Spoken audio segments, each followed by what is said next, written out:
Hello, and welcome back to Restaurant Planet Podcast with me, your host, Jacko. So today I've got a very special guest joining us from Makushi in rural Zambia.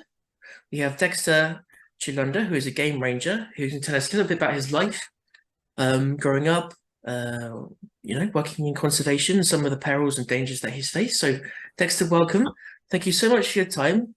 And if you could start by telling us about your family background, including your father. Yeah, thanks, Jack, and thanks for having me here. And hello to everyone out there. So I am Dexter Chilunda, born in 1997 on the 3rd June. Um, so I come from a family of seven. So I've four brothers and um, three sisters. And I happen to be the second in the family. Yeah, so it all began in a national park where my father was first deployed, and where he started his first appointment.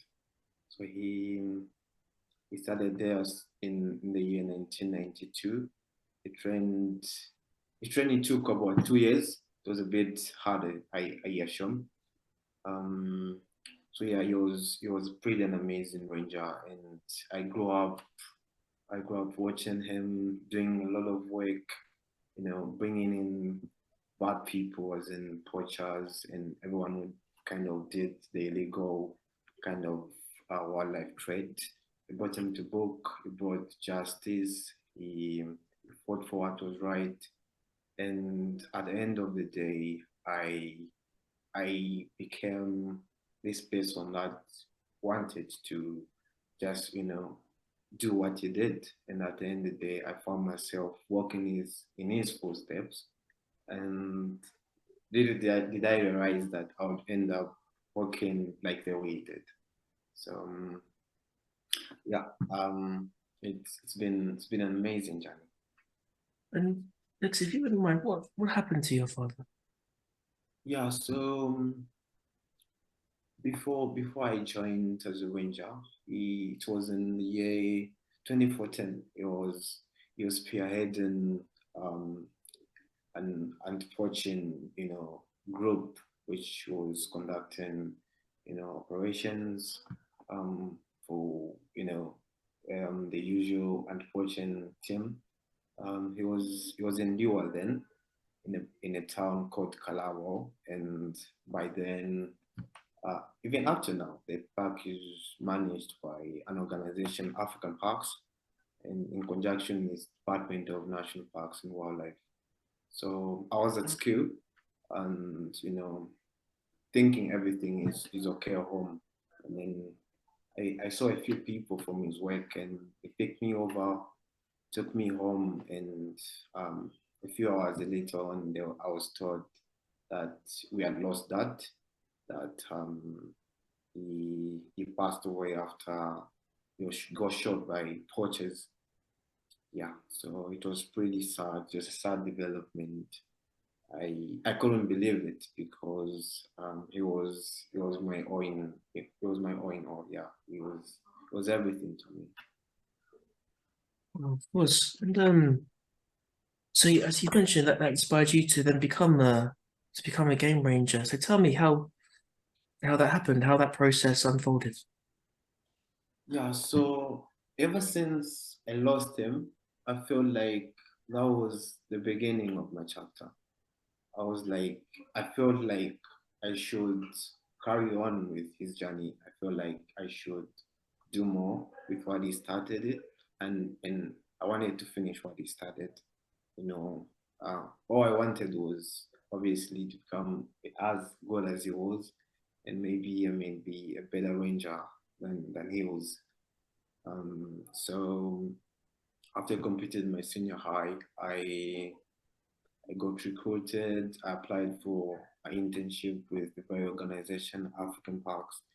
They took me in. They taught me a lot, operations, how park management runs, and everything about tourism. And yeah, so I got my tech, and I decided to go for um, you know, operations, which has to do with what game rangers do. So I felt that was my journey, and I I got to go for trainings as usual. So the course goes for about 6 months, and you get to learn about soldiering skills, um, um, first aid, in case you have casualties, you got to know how to handle such situation out there. Lessons like navigation, just common, um, um, skills that you need on the ground, and as well as the mammalogy part, the conservation part. You got to understand the biodiversity and how it works. So you get exposed both dangerous animals and the non-dangerous animals. So they get to train you and prepare you for everything ahead. What are some of the types of different wildlife that you protect and encounter? Um, Particularly in Zambia, we have about um, over 19 parks now. If I'm not mistaken, we have about 20 now. Yeah. So we have different kind of species in each and every park. There are some parks that have similar species and some don't. So mostly that we protect like protected animals and in like like and security. Well, we have black rhinos in Livingston, Zambia. We also have the black rhinos. So we have like a special team of rangers that's on the ground that make sure that the rhinos are safe. And in other parks, there of course ivory is like on the market, too much demand of ivory. So there's a poachers that just can get to target a lot of ivory out there. So people like protect the endangered species, animals like rhinos I've mentioned, the elephant, yeah, and as well as the cats like lions, um, the leopard, and the big five as well. Big five. Wow. Big five, yeah. So The you've big five mentioned. consist of the Go on. leopard, the leopard, the lion, the buffalo, the elephant. Did I mention? Giraffe. Yeah, yeah. Probably I've just skipped out of my mind. But yeah, those Yeah. are some of the big five animals that are really highly protected.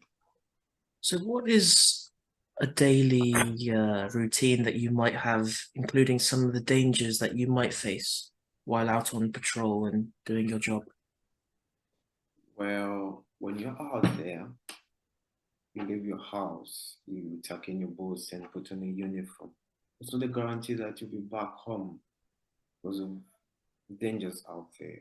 Lots of dangerous snakes. We have the black mambas out there. We have snakes like the boomslangs, um, snakes like the pythons. So not only that, dangerous animals are mentioned the elephant, animals like aquatic ones, the crocodiles, the hippopotamus, which has, a very high rate of, kills in Africa. So within a snap of a second, it can turn out sideways over situations of big ranges being hit by buffaloes. Just 2 years ago, I lost a friend. He got stamped by an elephant when he took out a few tourists. I believe it was a school trip. Yeah, Oh, yeah. wow. And so is it common for game rangers to be hurt and killed? Is that common in Zambia? Well, it doesn't happen often, but it does happen like after a few, in the years, months. it's something that we always expect. So the very animals that we get to protect don't know the reason why we're there. Okay, they don't understand we're there to protect them. So you may encounter a very dangerous or wounded animal and end up, taking away one of the ranges. And um, like I've said, I'm one of the people that I got trouble with my father for poachers. So it's not just the poachers, maybe the animals. Yeah, sometimes it may be, um, a situation is just so many situations that happen to that the dangerous animal or the poacher. So lately we have been we have really worked on the weaknesses, and we've been having a lot of trainings, and on how best we can avoid as much casualties as possible. Of course, and wow. Okay, so tell us about the situation with poaching in Zambia. Is it extensive? The numbers, are they well organized? What is the overall situation? So the statistical records sometimes may go up and high, and sometimes it's just constant, depending on how work is effective, how effective rangers work is on the ground, how many experiments are there on the ground, and how many arrests that have been there. So it's not just about us doing the work, we also have other departments that work in conjunction with us. So like we do have the CBNR team, which is the community natural resource boards that go out there and sensitize, local indigenous people about the importance of wildlife and what benefits that they will have at the end of it. So with that being made of late, it's like a win for all of us. So, like I've mentioned, we have like a few cooperative partners that have come in. I mentioned a few like Farm Fab, Zoto Society, African Parks, and Conservation Laws and Busy.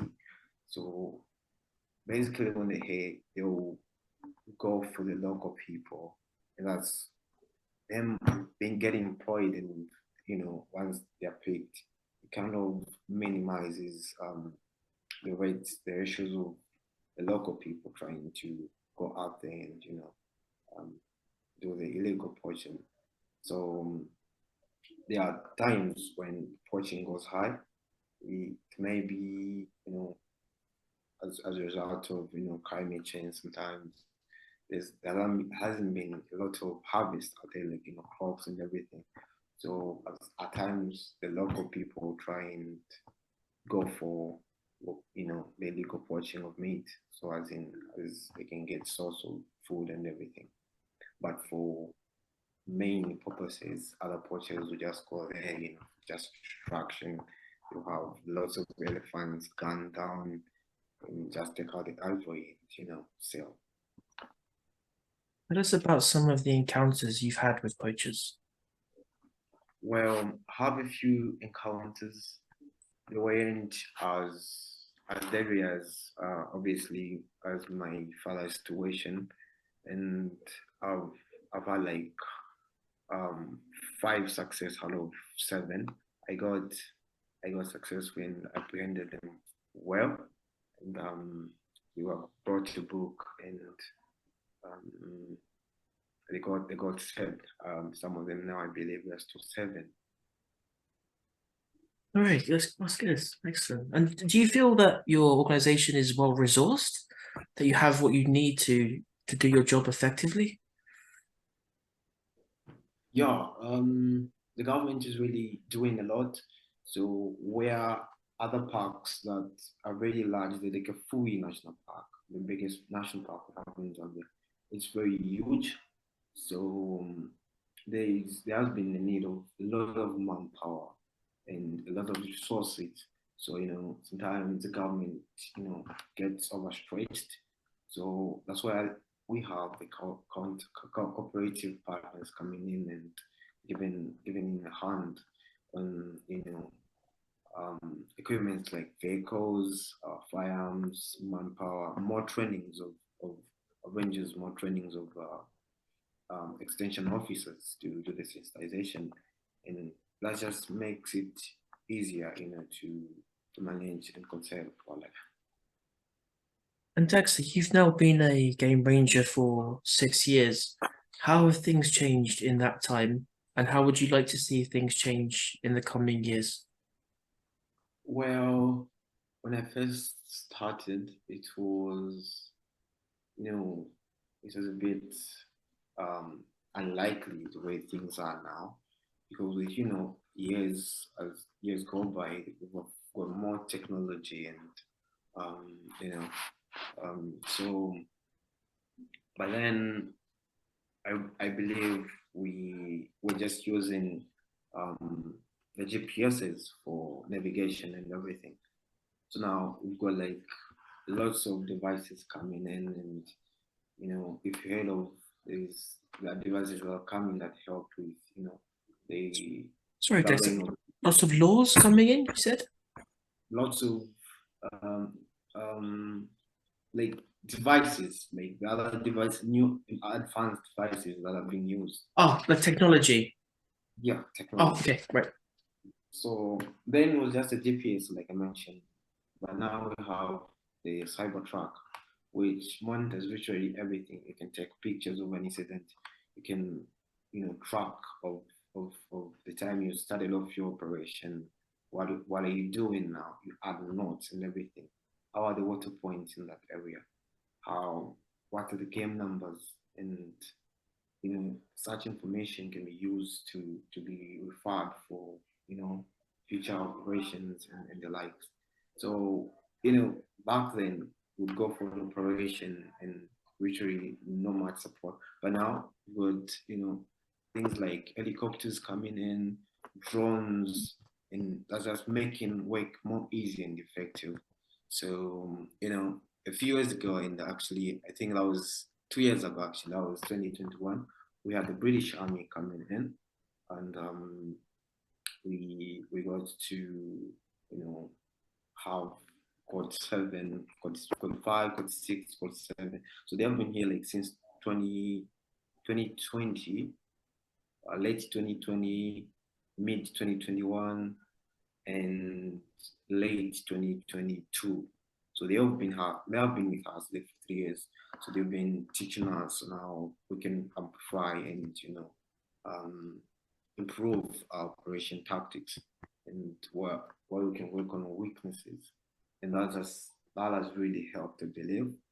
And if I was going to recommend like them coming, obviously like them visiting every after 2 or 3 years, that would be ideal, because the knowledge I have now, it's way more important than the knowledge I had a few years ago.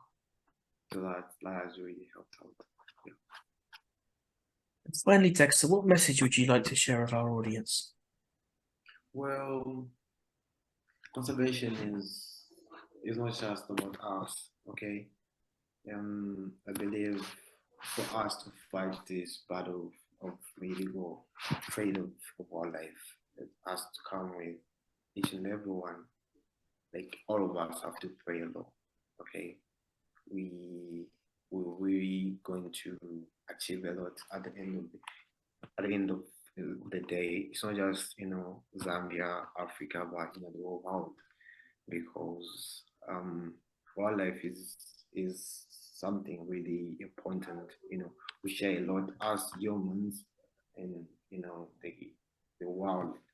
It's like we kind of linked. So I'll give an example. If we did much protection back then, obviously our forefathers didn't do much job, because if they did, we'd be seeing dinosaurs right now. So I feel the same thing can happen if we're not too careful. Future generations may never get to see how an elephant really is, how a black rhino really looks like. So they will get to have, just stories, images, and. So I feel if we work together, conserve wildlife, and it will really help in just for heritage part, the cultural part, and we're gonna make a very good world for both of us, the current generation and the future generation to come. And I feel we're going to leave a good footprint on Earth than we found it. I feel that's worth it. Dexter, thank you so much for your time. Yeah, thank you for having me.